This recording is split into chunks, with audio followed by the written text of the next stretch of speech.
Prime Minister in Bangkok. Moving on, US President Donald Trump has imposed the steepest American tariffs in a century, escalating his trade war and sending ripples through the global economy.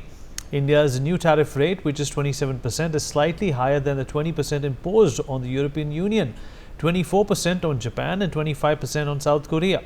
However, it remains well below the steep 54% rate imposed on China, which includes a newly announced 34% reciprocal tariff on top of an existing 20%.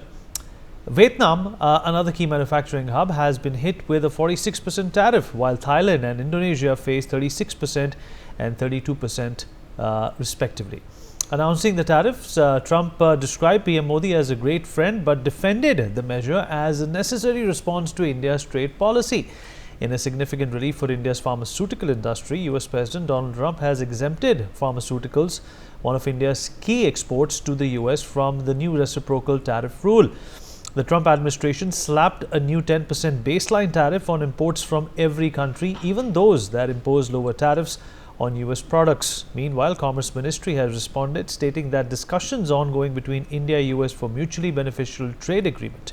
It is assessing the impact of the 27% reciprocal tariffs imposed by the US. On the other hand, Indian stock markets opened in the red on the 3rd of April as investors reacted to Trump's sweeping tariff hikes. The major relief came as Trump excluded tariffs on drug exports, triggering a sharp rally in domestic pharma stocks. We'll talk about this with our guest. Joining us on the show is Dr. Jayajit Bhattacharya, President of CDPR. Mr. Gautam Mukherjee, Senior Journalist, also joins us on the show. Dr. Sharat Kohli, Senior Economist, with us on the program as well. Mr. Vinod Raval, seasoned Chartered Accountant and tax expert, also joins us on the program. Dr. Kohli, I'll begin with you. We were just talking about what these reciprocal tariffs mean, and once again, let me repeat myself. Do you see a silver lining here? Good evening, Vineet. Good evening to my fellow panelists and NewsX viewers. Well, I think for India, they are not as sweeping as they are for the rest of the world. There is no doubt. That's my headline, if you would like to quote me for that reason. Well, I think the rest of the world is indeed shaken because Cambodia, Vietnam, Europe, China, Mexico, Canada, anyway, were in the bracket much before. So I think it's been a landmark announcement, and they turned out to be much more impactful than what they were being envisaged earlier. But as far as India is concerned, I think India, let's first assess to why did the US do it? There were three objectives to my mind. One was to boost the revenue, the tax collections at the customs. Second, of course, was to use this as a tool to pressurize countries to improve their trade terms with the US. And the third reason, of course, was to try and reduce the trade deficit which US has with some of the economies. Now, the most traded country as far as US is concerned is Mexico, China, and Canada. Between the three of them, probably adds up to $1.5 trillion. If you look at the numbers in a rounded form. But for India, I think this is going to bring an opportunity. And for the first time in my life, Vineet, I saw ministries up at 3 a.m. in the morning and trying to assess the ministry, although the bureaucrats, sitting down there and the staffers sitting down there to try and analyze what does this mean for the country. So I think on two counts, I read the whole order. And if you read clause C, first of all, clause 4C rather, it doesn't sound like a death knell. It doesn't sound like the end of the world, because it categorically states that we are willing to, if it suits us, if a country is willing to modify, step down, or probably put forth another set of terms, we are quite willing to modify whatever the announcements have been done. So it's not like a line on the stone or something. Second, I think India has got an opportunity here on countries like, we've always been speaking about Vietnam taking away a lot of manufacturing in textiles, in electronics from India, because the cost of production there is cheaper. Now with between 45 and 50% tariffs coming on Vietnam and Cambodia, and so many other countries, India sees an opportunity, because if President Trump doesn't bend down from here and the American Janata continues to import at these new tariffs, then India stands a chance, because India's tariffs are 26%. So if we simply look at 26% versus 46 or 49 or 54%, we are in a much advantageous position. That's the first takeaway. So India has got an opportunity that if President Trump doesn't bend down and things stand where they stand as of today, as per the announcements, then India can dig into those supply chains, and try and give the cost advantage to the American citizens. That's one. Second, I think what India needs to look at is all the efforts being done by our minister, Mr. Piyush Goyal and Mr. S. Jaishankar, led by Prime Minister Modi. I think they seem to be paying off because he categorically said, you levy 52%, I'm giving you 26%. So I'm being kind because Mr. Modi is a friend of mine, although India is a very high tariffing nation. So he keeps saying that. Every time he has to say something bad about India, he adds a sentence saying, Mr. Prime Minister Modi is a very good friend of mine. Well, that's fine. I'm sure some considerations are being given to the fact that he has a personal bonhomie with Prime Minister Modi, which is why probably in lieu of 52, we got 26. We got only half of that. And by the way, it's not 26, it's 27 because there is an addition also. If you read the executive order carefully, it comes to 27%. It doesn't come to 26% as has been flashed all around. So I think India stands to gain. I see a lot of hope here. There is an opportunity in this crisis, if it turns out to be crisis. Having said that, allow me to comment on America as well, because American public, American citizens are in for some difficult times. Leather. You know, we talk of leather, we talk of textile, we talk of apparels, we talk of seafood, we talk of automotive components, we talk of so many items which are now going to become expensive in the next few weeks for the American citizens. So how is President Trump going to handle that? And it is, by the way, not a transitional phase. And another very important aspect, Vineet, I did a micro analysis of the US, cost of production. Average cost per acre in United States of factory land is 1,17,951 across the US. I took out on average. Average cost of labor in the US for setting up a manufacturing plant, because his executive order said that if you come and produce here, we can let you off the tariffs. So cost of labor, $7.25 up to $17.5 depending on different states, which means if I recruit a factory worker, I have to pay between 1.5 lakhs to 4 lakhs per month salary.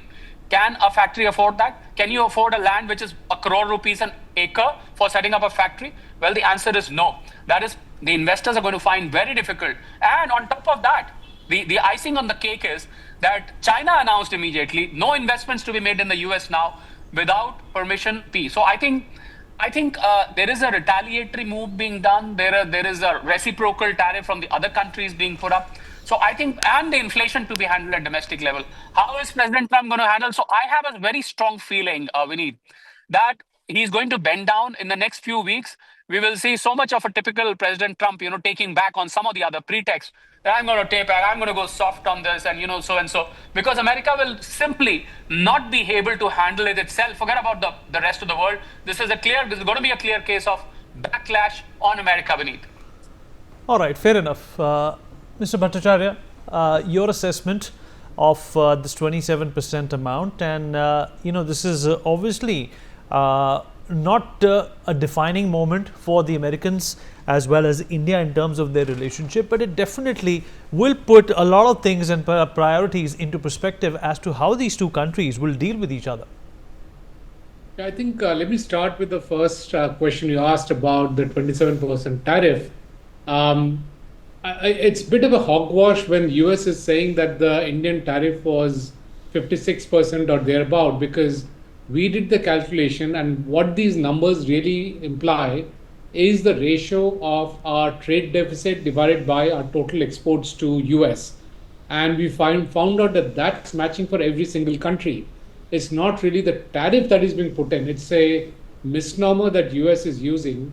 And so it's important to note that it's not the tariff, but it's a ratio of the trade deficit divided by the total exports from one country to US. And so as in India's case, we were roughly exporting about $80 billion, out of which about $30 billion is the trade deficit. And therefore, they've calculated it to be 56%. The $35 billion is the deficit. And so they've calculated it to be a 56% tariff. And therefore, the reason I'm mentioning this calculation is that if we think that we can take advantage and therefore export more to US and beat the Chinese and the Cambodians and Bangladesh and so on in different product lines, the calculation that US will come back and say is that our tariffs have gone up because they're calling tariffs as something else. And hence we need to be careful as to how we take things forward. It's almost like heads, US wins, and tails, India loses. Any which way we lose. And so we need to be very careful as to where we are. ceteris paribus, all things being equal, as long as our global competitors have a higher tariff on them compared to India in being able to access the US market, we are better off. And as Dr. Kohli mentioned, others have got a larger tariff on them, and therefore we are in a better position. However, if you see, Korea and Japan have got lower tariffs than India, and therefore they are giants in the chemical industry. Our chemical industry, if they're dependent on the US market, those particular companies will start losing out because Korea and Japan will have an upper hand in being able to access the US market. And so these are concerns that we have. Obviously, the details are still coming in that sense because each of the industry is doing the analysis on the implications of these tariffs that the US government has brought in. Also, the light at the end of the tunnel for this will be the bilateral trade agreement for India, and along with it, that being having a transition path to a complete free trade agreement. However, again, within that, what we see is that the US is bringing in non-trade issues such as internet shutdowns, which has got nothing to do with trade. And we're applying internet shutdowns non-discriminatorily. So, be it domestic companies, be it foreign companies, the internet shutdowns happen because of domestic law and order issues. Similarly, social media content takedowns happens because of internal law and order issues. If you bring in the aspects of what makes X, which was formerly Twitter, gain in India, or ensure that Starlink is able to access the Indian market and use that to influence the trade negotiations, it'll be highly distorted and it'll be harming everybody. As the tariffs move forward and it gets implemented, who pays for it? Clearly, it's the US consumers who pay for it. So obviously, there will be an inflation coming in, and obviously they'll spend less. When they spend less, it obviously impacts the US economy, but that's less of a concern from our perspective. If the US economy consumes less, that becomes an issue for us because we will be able to export less, and the rest of the world will be able to export less, and they'll be able to manufacture less. Therefore, all the cross complexities, for example, us exporting a raw material to Korea and then Korea exporting it to US, also gets impacted. So it will lead to a global slowdown for sure. It will clearly shave down the growth that we are having in the global trade, and not that it will lead to a recession per se as of now, but it's going to be creating headwinds, and it may push a few countries down the path of recession, especially those like Bangladesh and Pakistan who are dependent on their trade with US to be able to sustain their foreign exchanges and their finances. It will be a significant impact for such countries for sure.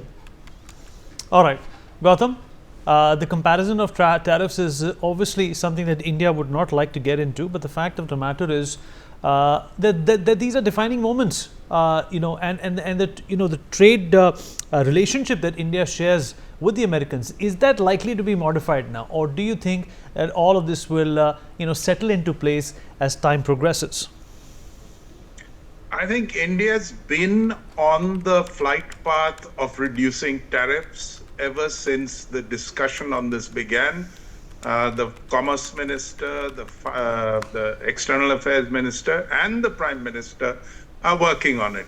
The free trade agreement that is coming up is going to modify this tariff regime, which has been announced almost worldwide on the 2nd of April, and the impact which is already quite mild on India. I mean, you can go into the minutiae of projecting various economic issues, but I think the main issue that Trump is after is to right the balance with China. All the other high tariff countries, Vietnam, Cambodia, Mexico, Canada, they're all connected to China, and the fact that China uses these countries as proxies in order to take advantage of American laws. Now, that is sought to be set right. Second in the order of batting is Europe. A lot of European countries for the price of flattery have been exploiting America. America is quite right there, whether it is NATO or whether it is trade or whether it's the fact that a lot of European companies are and banks are owned by the United States. That there again, a righting of wrongs is being attempted.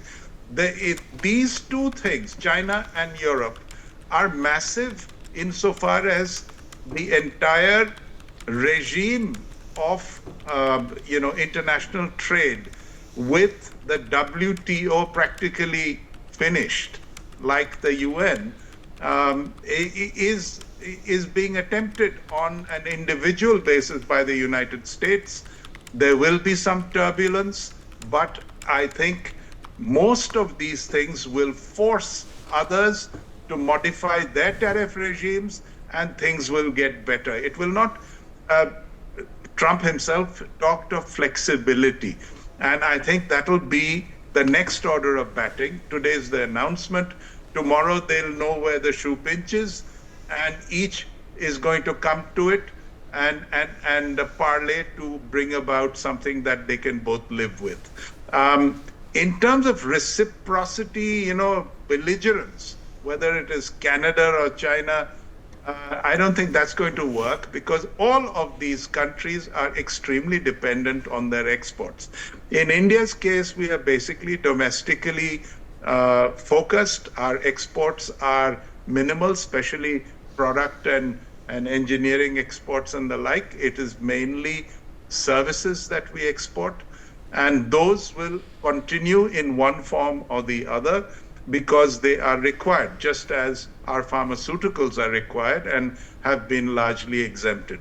So I don't see India, and the reaction of the stock market, it was pretty muted. It ended with about 300 points down on the Sensex, which is a normal day.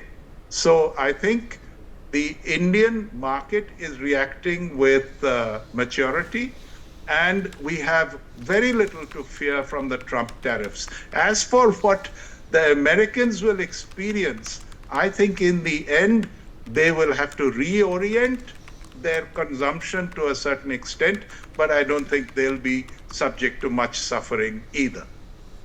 Vineet. All right. Mr. Raval, your assessment of this situation and how this is likely to be, a flashpoint for the better or the worse between these two nations. Yes, Vineet, I feel that this will be a better point even because it is a different kind of perspective for the whole world to see from the Trump. Actually, Trump is thinking that whatever he is doing, that is going to be a trade war. He has created a war against the whole world, and India is already such a matured economy, and I think stock market is a barometer, and Gautam was right on that it has fallen only 300 points. If you compare for the last few months even, I think we are much better than you can call it a flat market today. There is no impact at all even. Even we have reacted so positively that we don't bother for your tariffs and everything. Nothing has happened. For short term, there may be some volatility or something, but I think it is other way around. Vietnam and your Cambodia textile exporters were there, and India is going to be benefited with that. I think India's textile will improve. IT is not on any effect on that. Pharma has already been exempted. So I don't find anything, only automobile sector and all, there can be some impact on that, but that is not going to make much difference. It is only United States who has to suffer this backlash. I think Sharad was very right in saying that I think they have to bend down one day. It is not so far, it's only few weeks when you have to again think on it what they have done. It is not a question of 26 or 27% tariff. It's a question of rationalization, he has told. He must be trying to settle his scores with other countries where he is really bothered about that. But there may be one cause that he can't touch exclusively one or two countries. So he has tried to give a picture to the whole world that we are trying to settle down the whole tariffs to the whole world, including EU and the smallest countries, from where even I think very less imports are there with. If you really see the inflation in the United States, it is really very up. And if you see the debt, US is now facing $36 trillion of debt. which is the highest of any time, and the maturities are coming down, coming very closer, and it's very basically he has used it as a revenue collection. He is trying to get some revenues out of it from these gold cards, from these all things. But I think from the overall, if you see the country perspective, India is not going to get any effect. In other way around, I will say that now we have to think more seriously on Make in India, Atmanirbhar, and we have to make more. We are now a defense exporter even. Only there was fuel, which is basically was hitting us a lot. That also, this solar and EV, when it is coming, we are already promoting it. So if you really see in the long run, the US is going to be affected, India is not going to be affected. Even the stock market and I think the most of the economists have already predicted it, that India is in a beneficial position as compared to the whole world. Even President has taken name of Mr. Modi, that is a very smart guy. So I think that smartness has played somewhere in the tariff structure also, that it is not going to much affect as compared to the other countries. Even we will have more markets now. We have to diversify our exports. We have to think of other markets which were not being explored otherwise. The industrialist or the businessman has to think over it. He has to work out on that. And we have to decide our subsidy structures to combat all this. And we are going to get a, I think, winning situation. We are in a win-win situation, not in a loser anywhere. So my take is that this is not a bombshell. This is basically a blessing in disguise. And this is time now to reinvent and redesign your own economic policies, which was long pending, because whenever we are in a comfort zone, it goes on. And now the time has come that we have to think over again. All right, Dr. Kohli, we've almost run out of time, and concluding thought from you, I'll ask you something that I asked you a few minutes ago as well.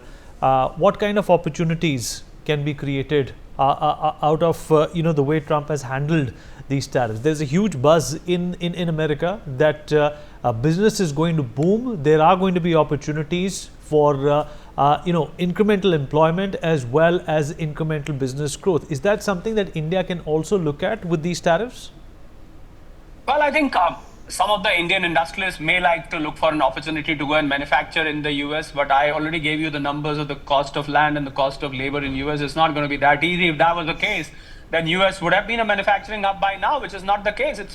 We've got more than between $3 to $4 trillion of import which US does from across the world. So I think the opportunity here is step into the supply chain. So it's high time. I agree with Vinod. It's high time that our manufacturing picks up now. Make in India. This is the next level, I would say, for Make in India. I'm sure Prime Minister Modi is going to speak about this, that Make in India needs to be taken at the next level, because we can fill up those gaps. And just a little while ago, Vineet, I came to know that China has given a very big warning to US to take down these tariffs or face the consequences by way of retaliatory tariffs or whatever economic action that China is going to take. So this is going to be a full-fledged war, and I think that is where the opportunity for India lies. I feel this is golden era for India in the times to come, and the next decade belongs to India, and all these developments will only serve as a catalyst in taking this forward, Vineet. All right, we've completely run out of time. Appreciate everybody who joined us and filled in with their expertise on this update. We take a short break. Be right back.